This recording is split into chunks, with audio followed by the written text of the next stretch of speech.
تعویذ اور گنڈا کہتے ہیں ان لال پیلے ہرے دھاگوں کو جن کے اوپر کچھ پڑھ پڑھ کر کے پھونک پھونک کر کے گرہیں لگائی جاتی ہیں، گنڈے لگائے جاتے ہیں، اور پھر اس کو گلوں میں اور کمر میں یا جہاں جہاں وہ بتاتے ہیں اس کو باندھا جاتا ہے، اس کو کہتے ہیں گنڈا۔ اور جھاڑ پھونک کہتے ہیں قرآنی آیات کو یا قرآنی یا جو اذکار یا دعائیں ثابت ہیں اس کو پڑھنا اور پڑھ کر کے دم کرنا۔ اور دم کرنے کا طریقہ یہ نہیں کہ مائک میں پھونک دو، ہمارے ہاں بر صغیر میں ایسا بھی ہوتا ہے، 27ویں رمضان کو باقاعدے آگے بوتلیں ہی بوتلیں مسجدوں میں نظر آتی، باہر بھی بوتلیں۔ امام اعلان کیا کرتا ہے، اپنی اپنی بوتلیں خالی ڈھکن کھول کے بیٹھو، سب بیچارے کھول کے بیٹھتے ہیں، کہتا میں مائک میں پھونک مارتا ہوں، سب لوگ اپنی اپنی بوتلیں بند کر لو۔ پھر ارے بیچارہ کن کن بوتلوں میں وہ پھونک مارے گا بھائی، اس لیے وہ مائک میں پھونکتا ہے، پھونک دیتا، آپ بوتلیں بند کر لو خلاص۔ واللہ ایسا ہوتا ہے۔ یہ بدعقیدگی کے کتنے بڑے مذاہب ہیں میرے بھائیوں، ہمارے بھولے بھالے مسلمان اس میں ملوث ہیں، مرد عورتیں سب۔ اب ان کو روکو تو کہیں گے یہ وہابی ہیں، یہ فلاں ہیں، یہ فلاں، کیونکہ شیطان نے ان کو یہ رٹی لگائی ہوئی ہے۔ ان سے پوچھو ایمان کے ارکان کتنے، ان کو پتہ نہیں ہے۔ اسلام کے پلر صاحب اسلام کے ارکان کتنے ہیں ان کو پتہ نہیں ہے۔ نماز پڑھنے کا ڈھنگ کیا ان کو پتہ نہیں ہے۔ وضو کن کن چیزوں سے ان کو پتہ نہیں ہے۔ اسلام مسلمان کن کن چیزوں سے ہوتا ہے، یا اسلام سے آدمی کب اسلام سے خارج ہو جاتا ہے، مسلمان اس کا اسلام کب ٹوٹ جاتا ہے اس کو پتہ نہیں ہے۔ لا الہ الا اللہ کا تقاضا کیا ہے، اس کے شروط کیا ہے اس کا پتہ نہیں، لیکن اسے یہ ہے کہ وہابی کس کو کہتے ہیں۔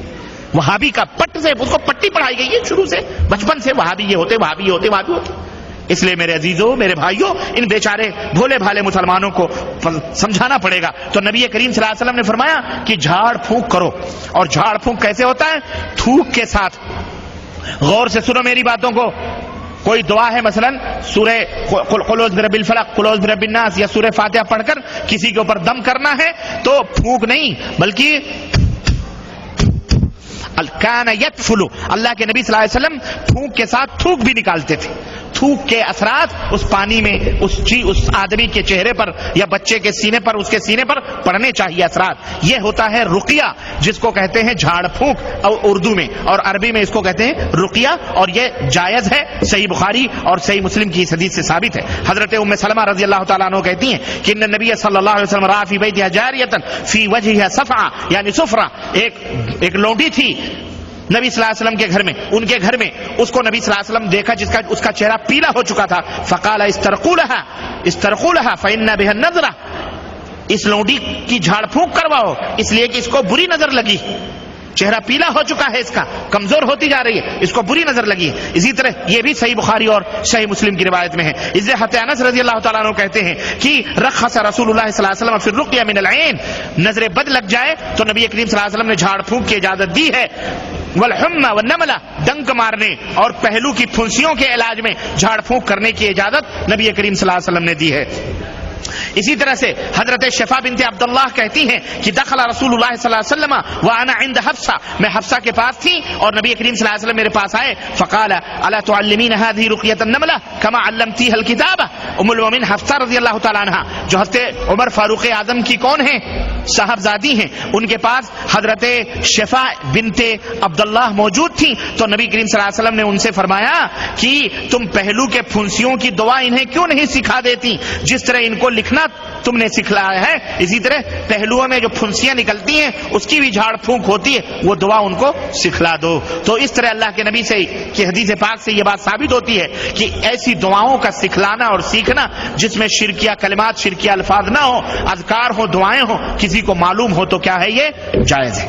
حضرت عوف بن مالک کہتے ہیں کہ کنا نرقی فی الجاہلیہ، ہم جاہلیت کے زمانے میں جھاڑ پھونک کرتے تھے، تو نبی کریم صلی اللہ علیہ وسلم نے ہم نے عرض کیا اس سلسلے میں آپ کیا فرماتے ہیں کہ ہم جاہلیت کے زمانے میں، کفر کے زمانے میں جھاڑ پھونک کرتے تھے؟ تو اللہ کے نبی صلی اللہ علیہ وسلم نے فرمایا اعرضوا علی رقاکم، اپنے اس جو جھاڑ پھونک پڑھتے ہو اس کو ہمارے اوپر پیش کرو، پڑھو کیسے تم علاج کرتے تھے۔ تو کہتے ہیں کہ آپ صلی اللہ علیہ وسلم نے فرمایا کہ اگر شرکیہ کلمات نہ ہو تو کوئی حرج نہیں ہے، شرکیہ کلمات نہیں ہونے چاہیے، ٹھیک ہے۔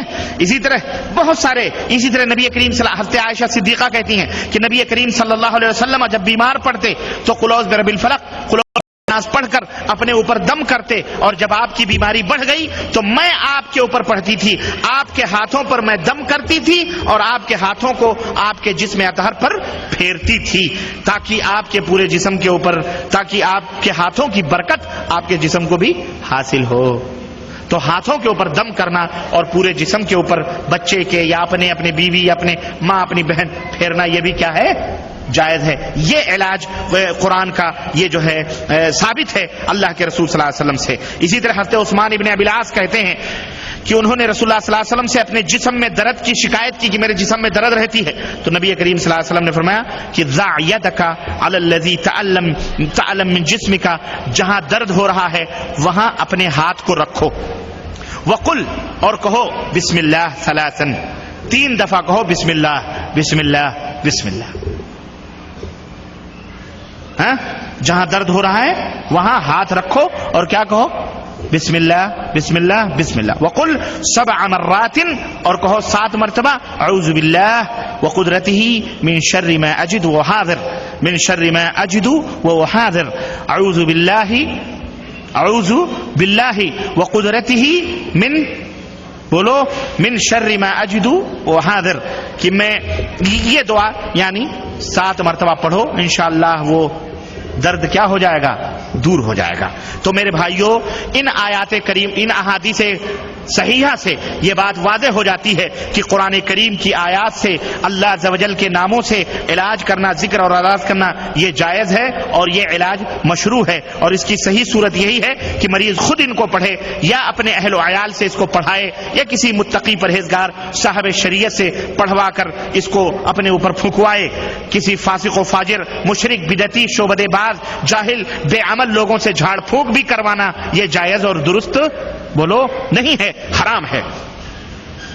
اور اس سلسلے میں علماء اس بات کے اوپر متفق ہیں، اور علماء کا اس بات کے اوپر میرے بھائیوں اور میرے دوستوں اجماع ہے کہ ان تمام سب چیزوں سے علاج کروانا جائز ہے۔ تو قرآن کریم میں اور احادیث کے آیات سے یہ بات واضح ہو گئی کہ، اور بعض علماء نے اس سلسلے میں یہ بھی بتلایا ہے کہ جو عربی جانتا ہو، عربی کے علاوہ دوسری زبان میں وہی دعا کرے، یعنی عربی زبان میں دعا کرے، عربی کے علاوہ کوئی دوسری زبان میں کوئی آدمی گڑبڑ گڑبڑ گڑبڑ گڑبڑ کرے، یہ جائز اور درست نہیں ہے، بلکہ عربی زبان ہو، عربی زبان نہیں جانتے تو بہرحال وہ جائز نہیں۔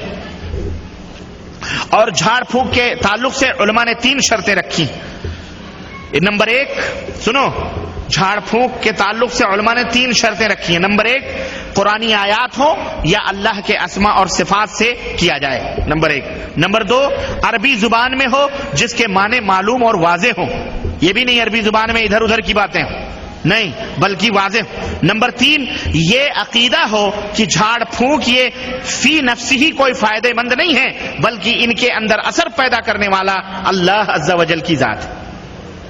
اس عقیدے کے ساتھ وہ علاج کرے تو اس کے لیے جائز ہے۔ اسی طرح ہمارے ہاں دھاگے باندھنا، تانت باندھنا، کڑے پہننا، گھوڑے کے بال، ہاتھی کے دم، فلاں چیزیں ابھی چلتی ہیں، ہے نا، یا عورتیں ولادت کے وقت پتہ نہیں کیا وہ بچے وہ چارپائی کے نیچے چھریاں، چاقو اور پتہ نہیں کیا کیا رکھتی ہیں، یا مدینے کے اندر ادھر جہاں غزوہ احد جہاں ہوا تھا، غزوہ جہاں ہوا تھا شہدائے بدر کا، جو جہاں شہدائے احد دفن ہے، وہاں پر وہ لکڑیاں بکتی ہیں، پتہ نہیں مریم علیہ السلام کی لکڑی، فلاں کی لکڑی، اس کو پکڑ کر کے کہتے ہیں کہ حاملہ عورت بچہ پیدا ہونے کے وقت جو ہے اس کو اپنے ہاتھ میں رکھے تو بڑی آسانی سے ولادت ہو جاتی ہے، نعوذ باللہ۔